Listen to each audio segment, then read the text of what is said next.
Баршаңызға сәлем. Бүгін біз үй жағдайында пицца жасайтын боламыз.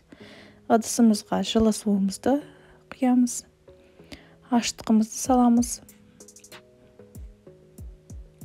Одан соң қант, тұзымызды саламыз.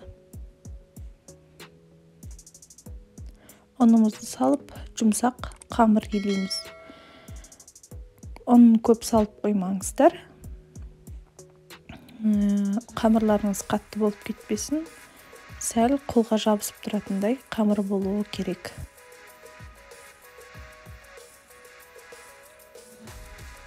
Жұмсақ болып қамыр шығады.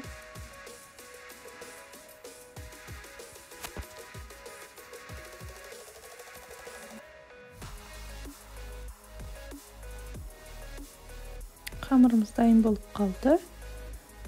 Міне дайын болғаны. Одан соң үстіне оливковый масло болмаса, күнбағыс майын үстіне құямыз да, тағы да бір-екі рет елеп жібереміз. Одан соң тынықтырып, 1 сағат көлемінде көтерілуге қоямыз. Мен 1 сағаттай тоспадым. 15-20 минут қана ұстадым. Уақыттың тығыздығына байланысты. Сонда да кішкене көтерілген. Енді осыны бөлікке бөлеміз. 2-3 пицца шығады.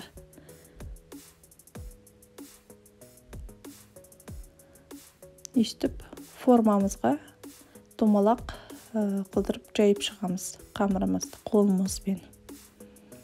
Өте жұмсақ қамыр, сондықтан тез жайылады.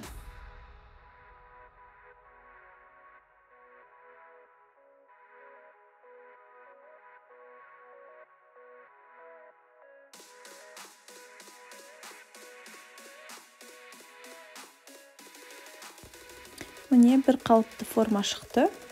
Енді үстіне соусымызды жағамыз. Соусымыз менде майонез, кетчуп және де аз көлемде аджика қостым. Соларды бір-біріне араластырып, үстіне жағып жағамыз.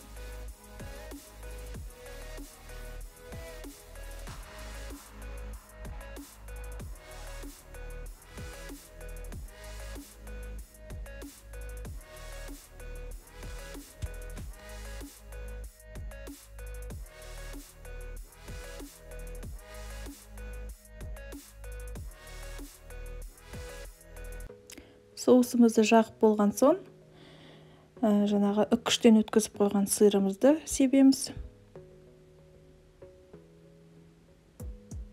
Сырымыз көп болғанында жақсы, өте күшті болып шығады. Одан соң колбасамызды үстіне қойып шығамыз. Үйлеріңізде не зат бар, солармен жасай беруге болады. Әртүрлі қылдырып, әртүрлі соустар қосуға болады, приправалар салуға болады. Мен осылай істедім.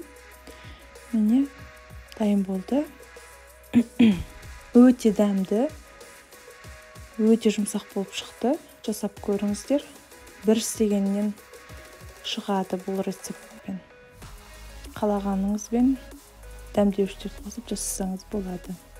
Көргендеріңізге рахмет. Маған жазылып, лайк басыңыздар. Сұрақтарыңыз болса, комментарияға жазыңыздар. Міндетті түрде жауап беремін.